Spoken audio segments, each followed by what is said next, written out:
L'invité de Smart Impact, c'est Pierre Maillard. Bonjour. Bonjour Thomas. Bienvenue, vous êtes le président d'Elio, qu'on va présenter dans un instant. Mais je voudrais commencer par le secteur, la rénovation énergétique, secteur en croissance forcément, poussé à la fois par les enjeux de transformation environnementale, mais aussi par le contexte d'inflation sur les prix de l'énergie. Oui, absolument. Bonjour à tous. Le secteur de la rénovation énergétique est un secteur en croissance, qui se doit être en croissance, mais qui est très lié au réglementaire, au dispositif d'accompagnement financier, au dispositif d'aide, à l'évolution des prix de l'énergie, la volatilité des prix de l'énergie. Quand le prix s'envole, la seule chose à faire c'est pour maîtriser ses dépenses et ses coûts, ça va être de maîtriser sa consommation énergétique. Donc de choisir entre efficacité énergétique et sobriété énergétique, qui sont deux sujets différents, à bien distinguer, mais le marché, lui, a toutes les cartes en main pour croître pendant plusieurs années, plusieurs décennies. C'est des politiques gouvernementales à bien axer pour s'assurer une stabilité de croissance et ne pas rester sur un marché qui peut être opportuniste. Oui. Et trop dépendant effectivement des tensions. Mais là, depuis un an, un peu plus d'un an, il y a effectivement... on va faire un peu la liste de tous les secteurs dans lesquels vous intervenez, mais soit des collectivités, soit des copropriétés, soit même des propriétaires individuels qui se réveillent, qui se disent il faut qu'on fasse quelque chose. C'est vrai, il y a beaucoup de choses. Il y a les incitations, il y a la réglementation. C'est-à-dire, on va dire la sanction si vous ne faites pas ce que vous demande le gouvernement.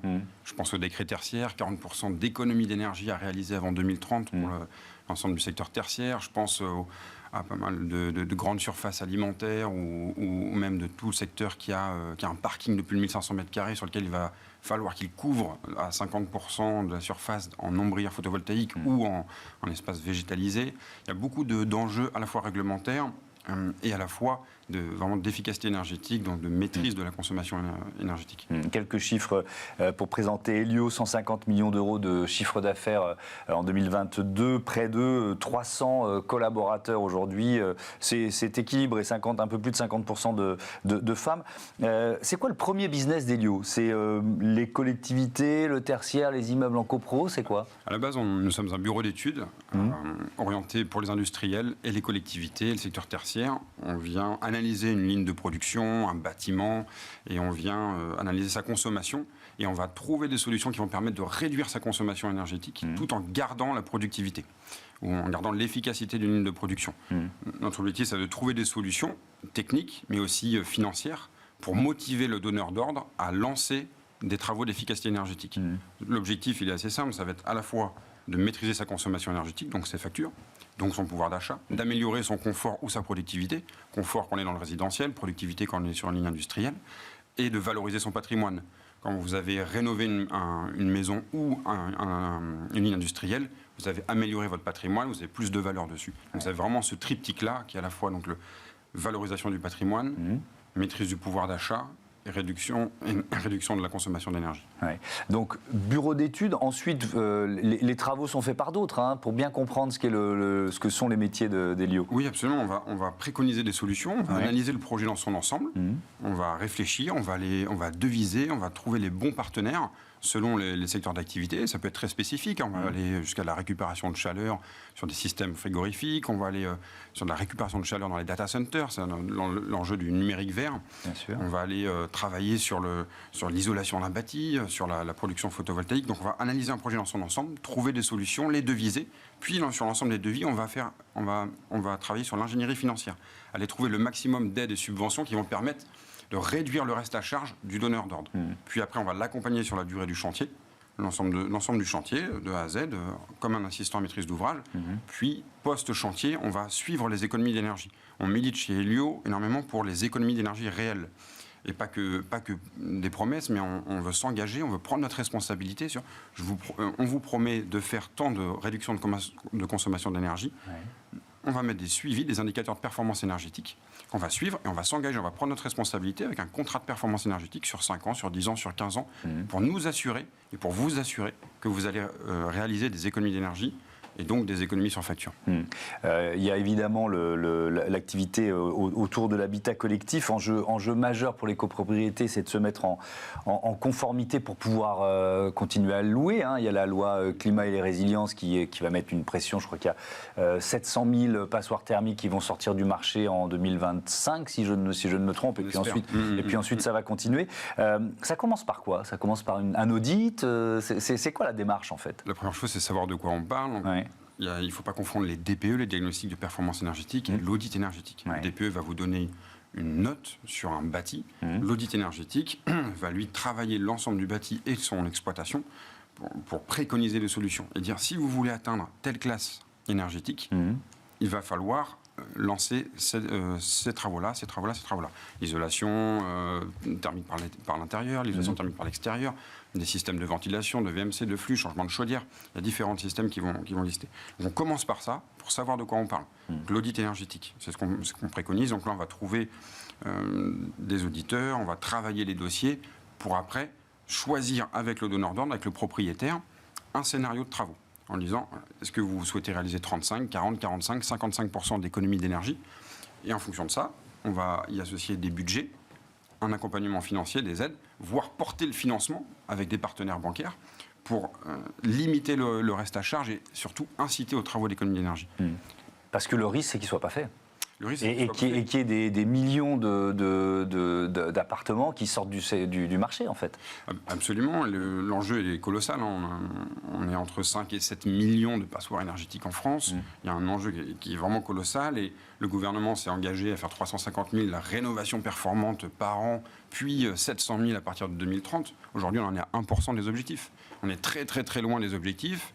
On ne les atteint pas. Ouais. Et pour ça, il faut la seule façon de les atteindre, c'est d'avoir une stabilité sur les dispositifs d'accompagnement financier, donc les dispositifs d'aide financière aux économies d'énergie. Ouais. Je pense au dispositif des certificats d'économie d'énergie, je pense à MaPrimeRénov', sur lesquels il faut dissocier aussi les sujets. En France, on a souvent trop voulu mélanger les sujets, c'est-à-dire faire de l'accompagnement social et de l'accompagnement à l'efficacité énergétique. Or, c'est deux sujets distincts. L'accompagnement social peut intervenir en cumulatif d'un accompagnement à l'efficacité énergétique. Mais si on veut accélérer la transition énergétique en France et massifier la rénovation énergétique, il faut dissocier les choses. Ça n'empêche pas de les cumuler, mais il faut dissocier. Il faut bien travailler d'abord sur l'efficacité énergétique et la rénovation énergétique en France, avec des objectifs clairs et un axe et qu'on puisse les suivre. Et puis après, il y a le sujet de la précarité énergétique, sortir les ménages qui sont en situation de précarité énergétique et les accompagner financièrement de façon un peu supplémentaire par rapport à d'autres qui peuvent être davantage privilégiés pour les aider à lancer les travaux de rénovation énergétique. Alors, dans les clients B2B, je disais plus de 5000 dossiers d'efficacité énergétique pris en charge l'an dernier. Il y a par exemple les caisses nationales de sécurité sociale. Alors, c'est vaste, elles vous ont confié quelle mission? Oui, alors on a différents partenariats. Alors, là, on va travailler sur le secteur tertiaire avec Lucans, donc c'est l'ensemble des caisses nationales, sur lesquelles, dès qu'ils vont avoir des projets de travaux de rénovation, on va l'analyser et on va dire, attendez, si vous le faites de telle façon ou de telle façon, on peut vous aider à aller chercher tel dispositif d'aide, telle masse financière pour vous aider à les lancer et que ça vous coûte moins cher, c'est-à-dire que vos CAPEX vont être réduits par rapport à votre projet d'investissement. Ouais. C'est de l'ingénierie financière. C'est de l'ingénierie financière et technique. Ouais, les deux sont liés. Les deux sont intimement liés. On ne peut pas aller chercher des aides sans avoir vérifié techniquement le projet et sans avoir travaillé techniquement le projet pour aller chercher un maximum d'aide. Vous œuvrez aussi dans la lutte contre le mal logement. Vous êtes membre historique du collectif Stop Exclusion Énergétique. En quoi consiste cet engagement? On l'a dit précédemment, c'est un des enjeux prioritaires en France. Il y a 7 millions de passoires énergétiques, il faut qu'on s'y mette. Le gouvernement dit oui, il faut qu'on y aille, c'est vrai, mais ça devient un enjeu majeur. Et aujourd'hui, la stabilité des dispositifs d'aide financière n'est pas là. Donc on ne peut pas se projeter en fait. On a du mal à se projeter. Cas, c'est plus difficile. On a vécu en 2021 et 2022 une crise dans la rénovation énergétique. Parce que certains gros dispositifs d'accompagnement financier étaient en chute libre. Et donc il a fallu une action de la part de la DGEC pour réintervenir et redonner des obligations, des volumes d'efficacité énergétique à atteindre de la part des gros obligés, des gros metteurs à la consommation d'énergie en France.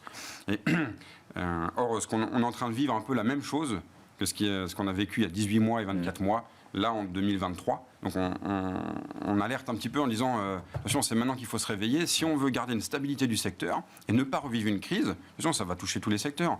Les métiers de l'artisanat, les fabricants, les industriels, l'isolation et autres. On risque de revivre ce qui s'est passé il y a 18 mois si on n'agit pas maintenant. C'est-à-dire si on ne donne pas un peu de visibilité sur 4 ans, 5 ans, 10 ans, qu'est-ce qu'on veut faire de la rénovation énergétique en France. Ouais. Vous dites qu'il faut mieux flécher les aides publiques. Pourquoi ? Absolument. Aujourd'hui, en France, vous avez 75% des aides à la rénovation énergétique qui vont à destination du secteur résidentiel. Or, le secteur résidentiel ne représente que 28% de la consommation d'énergie finale en France. Donc, à partir de là, vous avez tout compris.